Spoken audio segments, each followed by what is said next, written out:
Comment être plus efficace dans sa vie spirituelle, dans l'acquisition de l'Esprit Saint, dans la purification du cœur, dans la croissance de notre sainteté? Élément de réponse, la régularité journalière et quotidienne. Pourquoi? Parce que notre âme divine fonctionne sur un cycle de temps de 24 heures. Donne-nous aujourd'hui notre pain de ce jour. À chaque jour suffit sa peine. Ça dit bien ce que ça dit. Chaque jour, il y a une épreuve. Chaque jour, il y a un ouvrage, il y a une œuvre, il y a une nourriture, une manne. Chaque jour, on reçoit la manne. Mais pour recevoir la manne, le pain du ciel, le pain de vie, le pain divin, de Dieu, pardon, il s'agit de la demander chaque jour. On sait aussi que le pain de la manne, il était pour le jour, chaque jour. La nourriture spirituelle pour aujourd'hui et pour aujourd'hui. Le travail spirituel pour aujourd'hui doit être fait aujourd'hui. La prière, le lien avec Dieu, le dialogue avec Dieu, l'appel à Dieu, demander son aide, sa grâce, son amour, sa compassion, sa force, sa vérité, sa justice, c'est pour aujourd'hui. Ce qui fait qu'on ne peut pas se dire je vais faire beaucoup aujourd'hui puis je ne vais pas faire demain. Ça ne marche pas. Si je ne fais pas demain, ça va me manquer. Et ce que j'ai fait en trop aujourd'hui ne va pas me servir pour demain. Chaque jour, on dort. Chaque jour, on mange. Chaque jour, on vit. Eh bien, l'âme divine, chaque jour, elle a besoin de se relier à Dieu. Elle a besoin de sa part. Elle a besoin, par l'étude des enseignements, qui, au bout d'un moment, quand on arrive à une saturation, parce qu'on a suffisamment étudié, et que le mental du monde, le menteur du monde, va nous laisser un peu tranquille, eh bien on peut méditer, c'est-à-dire se laisser imprégner de l'étude, de l'intensité de l'étude, de l'ardeur de l'étude. Et là, ça vient dénouer le mental ordinaire, ça vient débroussailler, ça vient tailler ce qui, dans le mental, dans les broussailles du mental ordinaire, qui nous empêchait de passer vers la clairière. Et puis, ensuite, on vient vers le cœur. On descend dans le cœur. Après l'étude, on se laisse imprégner, méditation, et ensuite vient la prière. La prière, c'est, on fait l'expérience de sa présence, l'expérience de son existence, l'expérience de sa force, de sa joie. On vit une qualité d'être supérieure. À cœur, on revient dans le cœur. L'intelligence revient vers le cœur, l'intelligence du cœur. On est passé du mental ordinaire, du mental du monde, du mental mondain, duel, compliqué, qui se base sur la logique, qui se base sur si c'est à gauche, c'est pas à droite, si c'est comme ça, c'est pas comme ça, si c'est à toi, c'est pas à moi. L'intellect du cœur qui dit mais tout est Dieu. Et là, il y a un élan du cœur, ce qu'on appelle la prière. On dit qu'il y a 10 formes de prière différentes. Dans tous les cas, dans ces 10 formes, c'est le fait de remercier Dieu. D'abord, de rendre grâce à Dieu. Dieu, je te louange, je te rends grâce. Puis ensuite, on peut lui demander. On peut lui demander quoi? On lui dit, demande-lui la force de vivre ce qui est prévu. Oui, dès la naissance, avant la naissance même, nous avons décidé de ce qui va se passer, dans les moindres détails. Dieu nous a proposé, on a accepté, on a préparé tout. Toutes les personnes qu'on va rencontrer, toutes les situations qu'on va rencontrer, comment ça va se passer. Tout a été prévu. Par contre, comment on va s'en souvenir? Comment on va en tenir compte? Comment on va le respecter? Ça, on ne sait pas. Libre arbitre. Pour quelle raison? Parce que la naissance, notre ange nous fait chut, là. Chut. il nous fait oublier. Mais il nous fait oublier, mais comme on savait déjà, il s'agit de s'en souvenir, de s'en rappeler au quotidien, de se rappeler du projet. Notre difficulté, c'est que quand on est et quand on renaît, on est déjà établi dans un projet avec un historique. Et ce projet, avec cet historique, avec cette histoire, avec des mérites et des dettes, on doit maintenant le dépasser. On doit l'accomplir, mais en le dépassant. Croissez et multipliez-vous. Et pour ça, chaque jour, on a besoin justement de se rappeler. Et se rappeler, c'est par l'étude, dont on se laisse imprégner, méditation, et compris Dieu, louange, je te loue Seigneur, je te rends grâce de me rappeler. Et je te demande de me donner la force de m'aider à vivre ce que je n'avais pas prévu dans cette journée, ce qui vient que mon moi ordinaire n'avait pas conçu, puisque mon moi ordinaire, lui, il commence sa vie, il imagine, il prévoit une vie qui ne se souvient pas vraiment. On dit que le moi ordinaire, il est un oublieux, il est un ignorant, il est un insensé. C'est pour ça qu'il est insensé. On dit que c'est un vieux roi qui a ses vieilles habitudes, qui a ses idées, ses croyances. Et c'est bien, hein, mais la difficulté, c'est que chaque vie et chaque jour, on va nous demander de nous réformer, on va nous demander d'actualiser, on va nous demander de progresser. C'est pour ça qu'on a besoin chaque jour de savoir que chaque jour est fait d'une épreuve particulière, d'un travail de purification, de propreté, de netteté, de purification, de sainteté, qui nous demande de louer Dieu pour lui demander la force de vivre ces bouleversements, ces saisissements, pour éviter d'être agacé, pour éviter d'être énervé, pour éviter de refuser, de repousser. Parce qu'il est dit que on peut repousser temporairement, mais ça se cumule. Et après, au lieu que ça soit un petit désagrément, ça devient un rappel. Au lieu que ce soit un rappel, ça devient une convocation. Au lieu que ce soit une convocation, ça devient un jugement. Au lieu que ce soit un jugement, c'est une condamnation. Au lieu que ce soit une condamnation, c'est un foudroiement. Évitons ça. Nous pouvons l'éviter. Comment?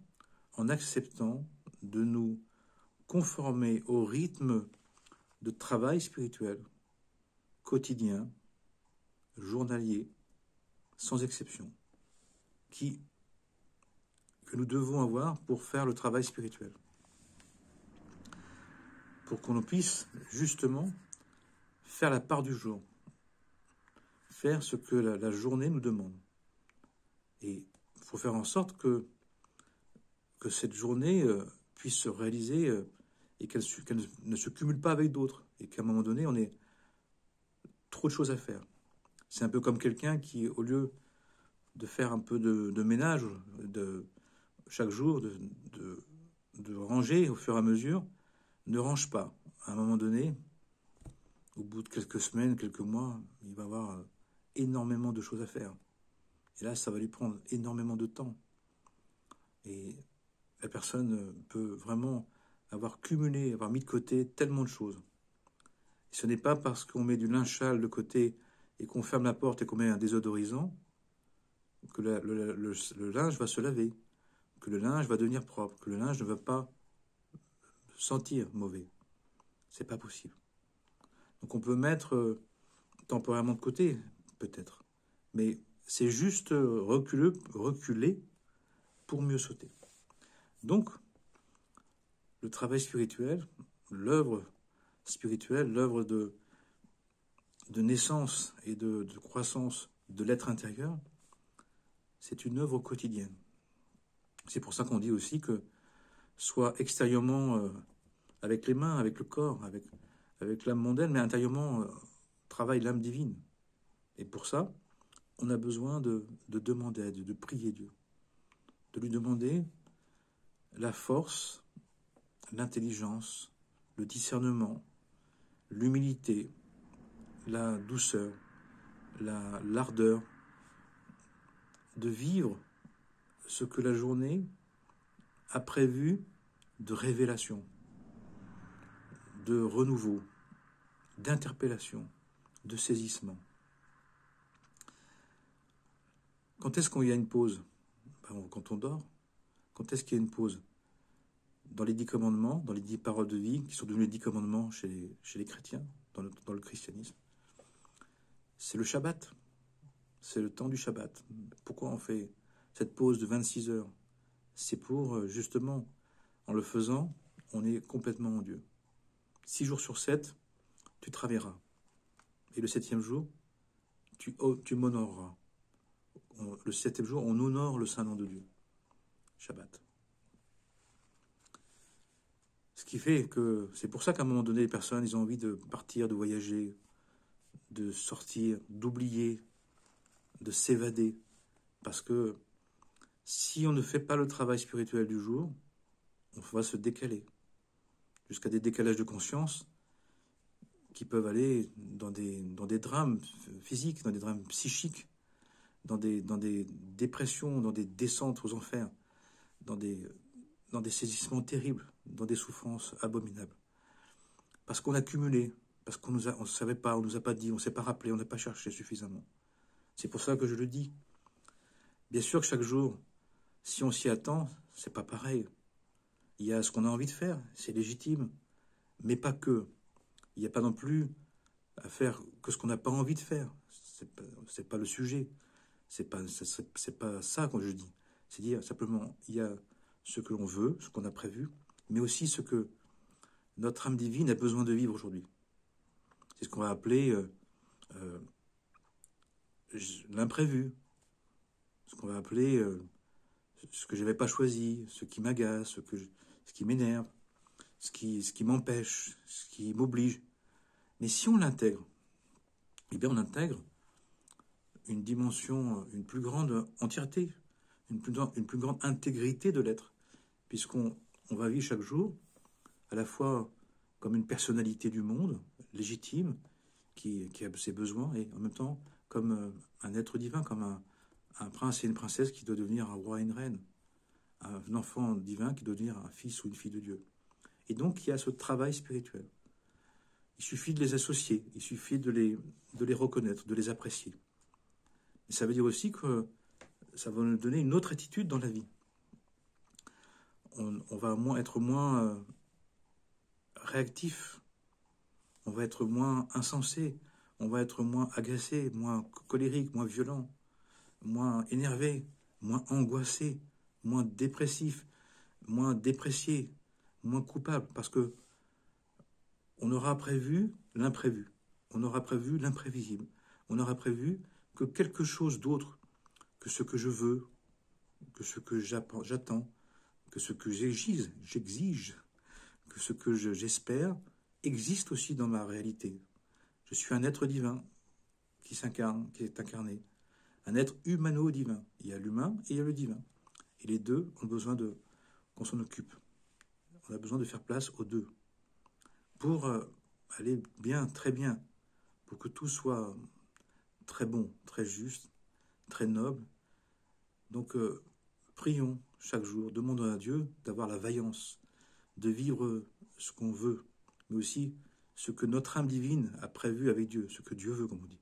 Et parfois, les personnes le vivent comme un extérieur, un Dieu extérieur, que extérieur, qui imposerait. Non, le divin nous a proposé de nous diviniser. Simplement, on l'a un peu oublié, on l'ignore. Et on peut associer les deux, et on doit associer les deux. Notre projet personnel, notre manière de vivre notre vie, avec nos centres d'intérêt, notre point de vue, mais pour accomplir le projet divin que nous portons, pour se spiritualiser justement. Se spiritualiser, c'est pas de spiritualiser, de rendre plus qualitatif le projet personnel, le projet du moi, le projet de l'ego, le projet du moi mondain. Certains ils font ça, mais ça ne marche pas comme ça. On peut essayer, on essaye d'ailleurs, mais à un moment donné, ça ne peut pas le faire. Il y a quand même autre chose qui se passe. Même on a choisi une nouvelle qualité de vie, de choisir de vivre avec des personnes ou dans une situation ou de faire un projet qualitatif, à juste titre. Pour autant, les problèmes, les questionnements, les saisissements, les interpellations par la vie, par lequel Dieu passe, par les personnes par lesquelles Dieu passe pour nous parler, pour nous dire aujourd'hui tu as ce travail à faire spirituel, ce sera la même chose, ça viendra quand même. Puissions-nous nous en souvenir, puissions-nous l'intégrer à notre mesure, si cela nous parle, nous convient. Et puis, j'en profite pour vous remercier de votre écoute et du partage. Merci de le proposer à d'autres, d'offrir ces enseignements, si ça vous paraît bien à passer. Pensez à des personnes auxquelles vous pensez et pensez aussi à des personnes auxquelles vous ne pensez pas. Il faut savoir que dans chaque être, il y a un être qui attend d'entendre ces vérités spirituelles. Tout le monde en a besoin, surtout ceux qui n'y pensent pas et surtout encore plus ceux qui n'en veulent pas.